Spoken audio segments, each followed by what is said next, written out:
मैत्रिणींनो, आज आपण स्पायसी क्रिस्पी असे स्वीट कॉर्न बनवणार आहोत.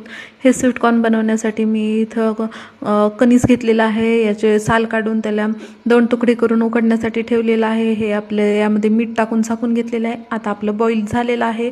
हे बॉईल झालेलं कणीस जे आहे ते आपण सोलून घेणार आहोत. सोलल्यानंतर याच्यावरती आपण हे पूर्ण कॉर्नफ्लावर लावून ह्याला व्यवस्थित घेणार आहोत. कॉर्नफ्लावर लावल्यानंतर आपण तळण्यासाठी टाकणार आहोत आणि हे असं आपण एकदम ब्राऊन कलर आणि कडकपणा येईपर्यंत आपण ह्याला तळून घ्यायचं आहे. चांगलं असं फ्राय झालं की आपण याला काढून घेऊयात.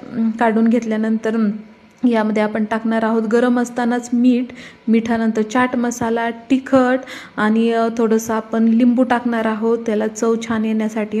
आणि तुम्हाला आवडत असेल तर तुम्ही चाट मसाला टाका किंवा तुम्हाला अजून कुठले मॅगी मसाले वगैरे टाकायचे असतील तर तुम्ही ते टाकू शकता. त्यानंतर टाकून घ्या कोथिंबीर. याला थोडंसं हलवा आणि खायला घ्या. हे आपले तयार आहेत स्वीट कॉर्न.